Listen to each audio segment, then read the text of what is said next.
Hi, I'm Jennifer Love. I'm a passionate, authentic intuitive who uses divine guidance to help people love themselves and live fully in their bodies. So, wow, I'm having a really emotional day. Filming this when the solar eclipse just happened, and it's like a total reset. Like my whole life is starting over. It feels like. I've had a lot of friends recently move out of the area, and it's kind of triggered a lot of like abandonment in me, and then also, inspires me to be my best self in a way. I've also been getting a lot of guidance to be more authentic and to bring more of myself to my work. And I've always shared my personal story with my clients and my friends, but I haven't always brought it to this broader kind of public audience. So, but recently I've been getting a lot of guidance from my angels and my guides that sharing more of my personal story will help me grow as a guide and intuitive, but it also will help other people, I'm being told. So, yeah, it's hard for me to talk about. It's emotional for me. It brings up a lot of shame, and I'm still trying to figure out why that is, because I've overcome a lot in my personal journey that I have a lot to be proud of. So the feeling of shame is very low vibration, obviously, and it's just so confusing sometimes to kind of marry that with the whole journey of self-love and getting to where I am now as a person, as an intuitive, and as a guide and a healer. So, I'm Jennifer Love. I'm a single mother in my 40s. I left a highly successful corporate career to become a spiritual entrepreneur. Over the last 10 years, I lost 130 pounds. I battled depression. I reclaimed my body for myself, and I did that through the power of self-love and feminine movement. Like I said, it's really hard for me to talk about, and I want to share a really personal kind of picture. I haven't posted. I will post it at some point, because I don't, it will be out there, but for right now I'm just going to share it on a video because it can be fleeting, right? You could take a screenshot, I suppose, but so this is me. This is me. This is me at a very heavy weight, very heavy. This is me, right? I was very unhappy, overweight. I barely recognize myself. I don't know if anyone would recognize me as that person. I don't recognize myself much as that person. Weight and body image is very wrapped up in protection, right? Especially for women, but for men as well. We use weight as a way to protect ourselves. We use weight as a way to keep people from knowing who we really are in a lot of ways. Sometimes weight is for women and sometimes for men as well, but typically for women, weight can be protection as a reflex of sexual trauma. For me personally, that's not the case, but I know for a lot of women that is the case. For me, the weight was a lot of a way to not feel emotion. Growing up, my parents were very undemonstrative. Emotion was not something that was allowed in my home. It was very much like, if you were crying, stop crying. I'll give you something to cry about. Why are you crying?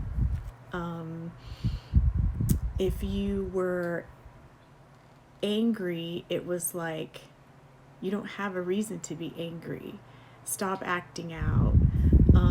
Don't throw a temper tantrum. If you were happy, it was like, calm down. Like, don't make a scene. So any emotion really could not be too big. It had to be like dignified, okay? Like, we don't have these big emotions. And as an emotional person, it's really hard to not have big emotions. I have very big emotions. So as a child, I learned to like keep all these emotions very inside. And as people get to know me on a one-to-one level, you really don't know how I feel at all until you get to know me more intimately, and then I will share all my emotions with you. But like, if I'm meeting someone for the first time, it's very poker face. Like, I'm like, yes, okay, great, yeah, and then they're like, does Jennifer like me? I don't even understand if this person likes me or not. I get that a lot because I'm very hard to read, because that is just how I learned to relate. And it's just kind of my childhood programming, and I can't really apologize for it, because like, honestly, if that's just how you were raised, I mean, how can I apologize for that? It's just who I am, really. And I'm sure, a lot of that has to do with like, your astrological chart and all of these things. But a lot of it is, how you were raised, right? How your parents raised you. And I certainly don't blame my parents, right? They were raised by their parents and how they were raised, and they were just doing the best that they could with the knowledge that they had too, obviously. So I used food to push down the emotions and not feel them. So this was my way of coping, right? Some people use alcohol, some people use drugs, some people use shopping, some people use gambling, some people use work, some people use exercise, any kind of addiction or obsession to not feel things. People do, right? Mine was food, okay? So for a long time, I was overweight and unhappy and not feeling things. But somehow when I turned 38 or so, I started to realize that I really wanted to be around for my daughter. And I realized that, a lot of people in my family were getting diabetes. Type 2 diabetes runs in my family. as a Mexican American woman, person, diabetes is hereditary. And it's just kind of fact. And I didn't want to get diabetes, but as being overweight is a risk factor. My hereditary, genetics was a risk factor. And I just wanted to be around for my daughter. And I realized that, the path that I was on was not a good one. So I kind of realized, I really want to be there for my daughter, and I needed to get healthy and make sure that I make this happen. So I started losing weight, and one of the side effects of losing weight, or not being able to use food as a coping mechanism, was that all these emotions were starting to come out, right? And I was also studying spirituality at the time. I started studying angels and angel communication and working with angel cards and all of these things. And, this is not a short story. I'm trying to shorten it, but it kind of led me to reclaiming my own body. And that led me to discover my feminine movement practice. So through the combination of all of these things, I want to say, is the way I discovered, how to love myself again. And that, I feel, is why I do what I do. And I want to share, I plan on sharing more parts of myself, more parts of my story. I want to be more authentic.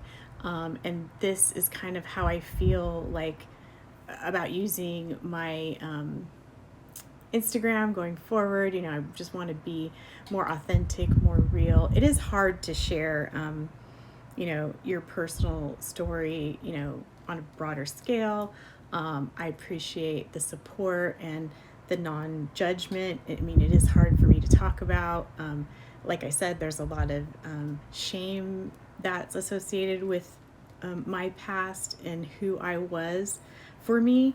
But I'm determined to show up as the best version of myself, because there are just too many women who go through life either numb or unhappy. And there's so much trauma that we trap in our bodies that we just shut down our feelings. And the female body should be celebrated and not shamed.